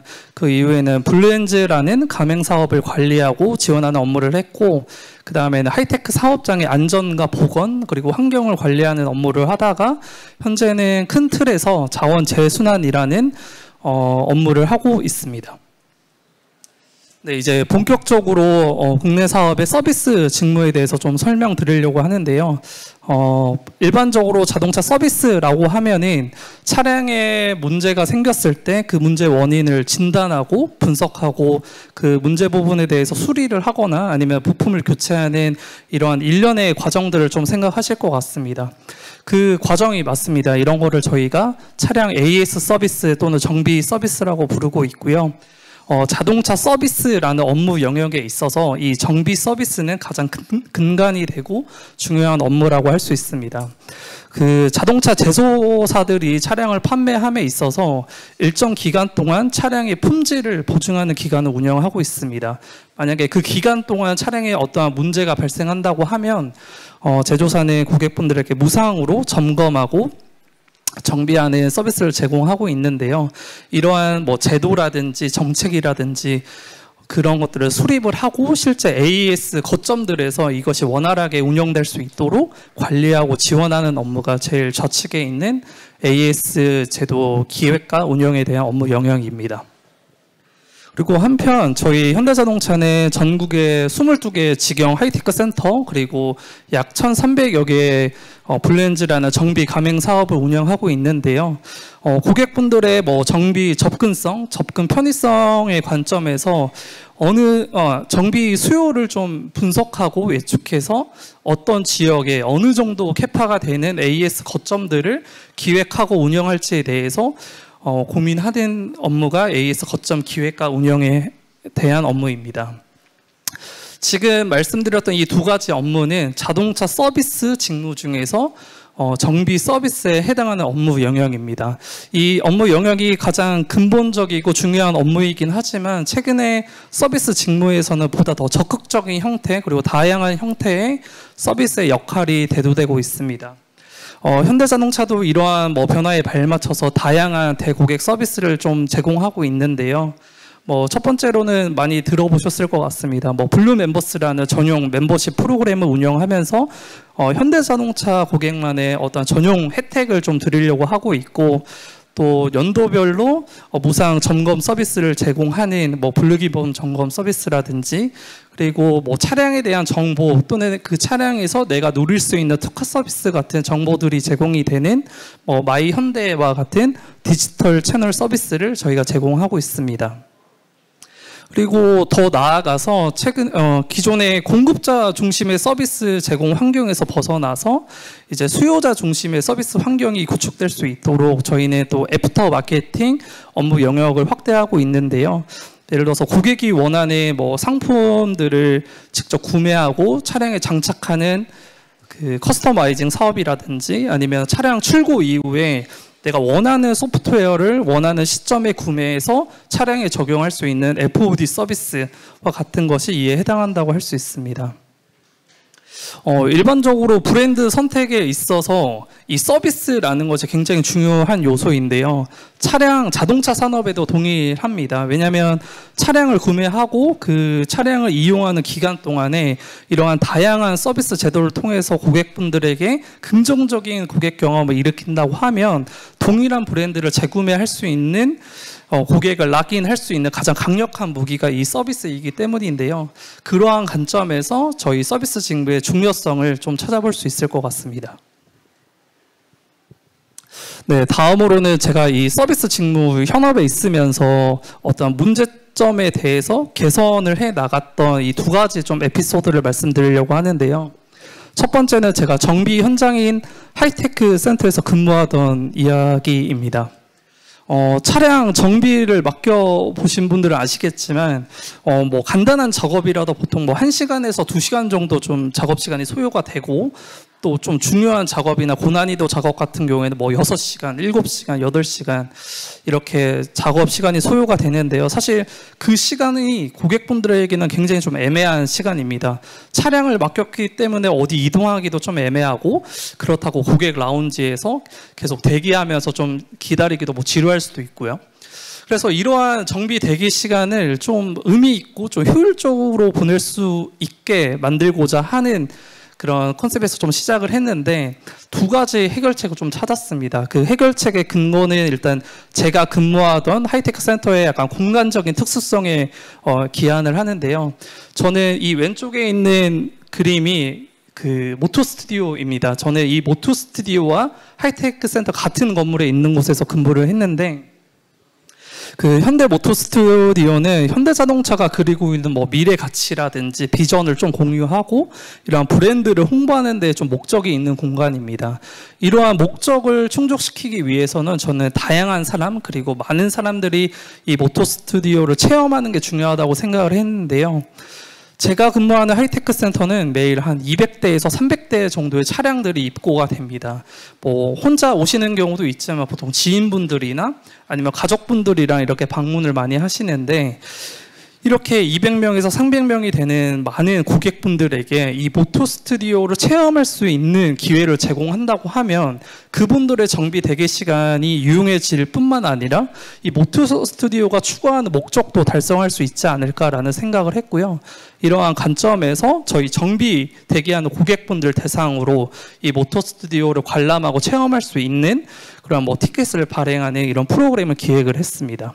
두 번째로는 제가 근무하는 하이테크 센터는 고객분들은 고객 라운지에서만 전문 상담 인원분들에게 상담을 받습니다. 그리고 실제 차량 정비가 이루어지는 현장은 방문을 못하는 그런 구조적 특성이 있었는데요.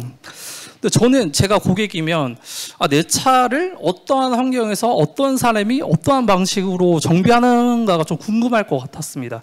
이러한 부분은 내 차량 정비 결과에 대한 이해도라든지 아니면 신뢰도와도 연결이 될 거라고 좀 생각을 했는데요. 그래서 이 모토 스튜디오에 있는 구루라는 전문 설명 요원분들이 계시는데, 그분들과 연계를 해서 이렇게 그 차량 정비 공간의 스팟들을 설정을 해서 차량 정비하는 투어 프로그램을 만들었습니다. 그래서 고객으로 하여금 내 차량이 이러한 환경에서 이러한 장비들로 뭐 이렇게 정비가 된다는 것을 좀 설명하는 그런 기회를 제공했습니다.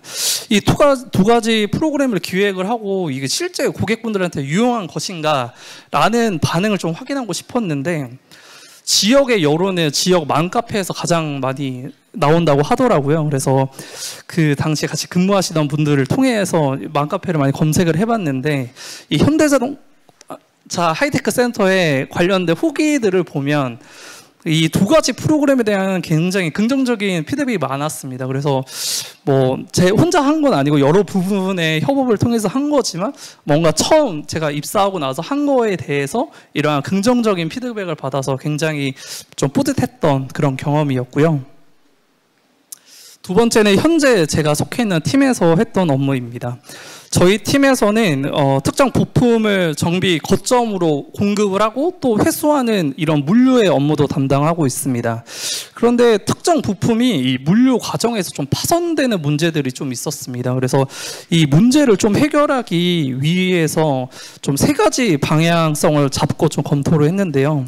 첫 번째는 당연히 파손을 막기 위해서 보다 좀 강도가 있고 강성이 있는 재질을 좀 선택해야겠다였고, 두 번째로는 저희 팀이 그래도 자원 재순환이라는 비즈니스를 하는 팀인데 지금 원래 그 부품은 종이 박스의 형태로 포장이 되어서 1회에만 사용되고 좀 폐기되는 형태였습니다. 그래서 보다 더 자연 친화적인 그런 측면을 좀 더 높이려고 했고, 세 번째로는 보통 이렇게 환경 친화적인 소재를 선택하고 방법을 설계한다고 했을 때는 비용적인 측면에서 좀 올라가는 경우가 있는데 이거는 뭐 다회 사용이 가능하고 좀 반영구적으로 사용이 가능하도록 설계를 함으로써 비용적인 측면도 좀 개선해 보고자 했습니다.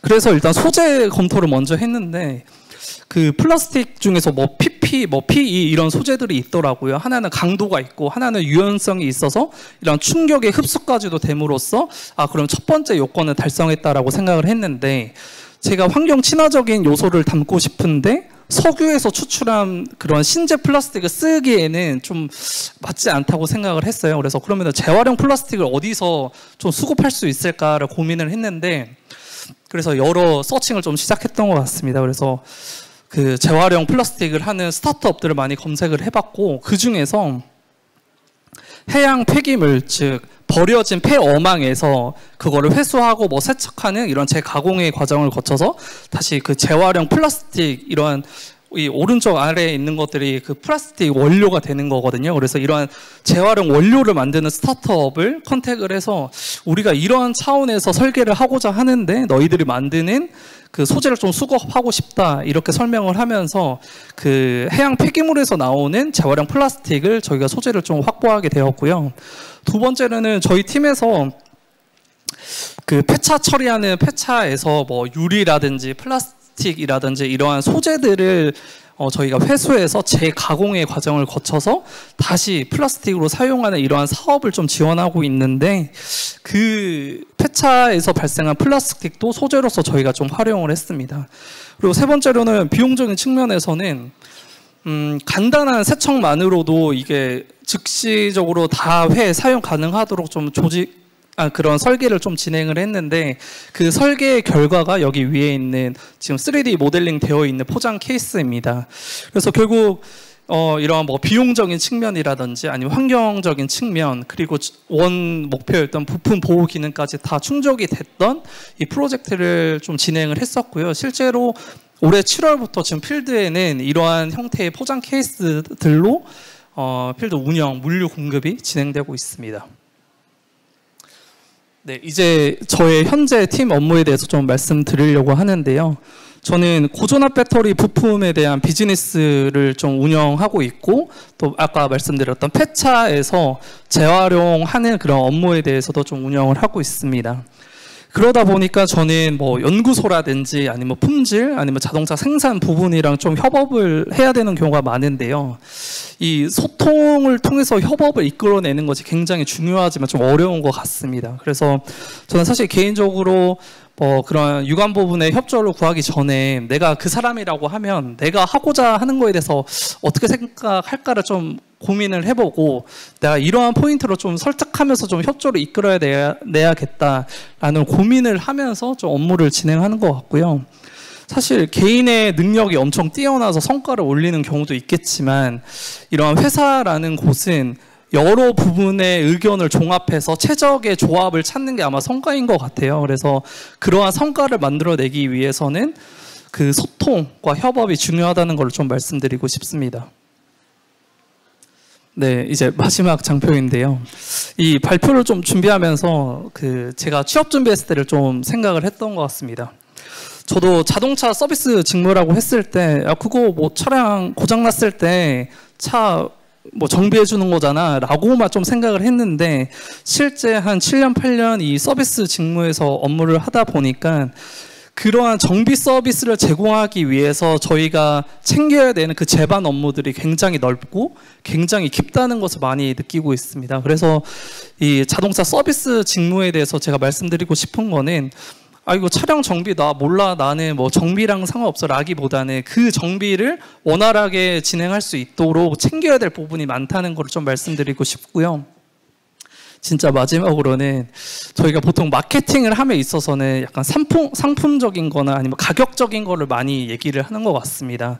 그러나 이제 최근에는 타 브랜드나 아니면 다른 차종이 없는 이런 특화 서비스들이 마케팅에 또 중요한 요소로 작용을 할 수 있어요. 그래서 저희 서비스 직무에서 제공하는 다양한 대고객 서비스에서 여러분들만의 창의적인 아이디어로서 그 좋은 대고객 서비스들을 만들어 나간다면 이건 역시도 어떤 마케팅적인 큰 요소가 될 거라고 생각이 됩니다. 네, 이것으로 발표 마치고요. 오늘 제 발표가 여러분들의 자동차 서비스 직무에 대해서 더 넓고 깊은 이해가 되셨으면 합니다. 감사합니다.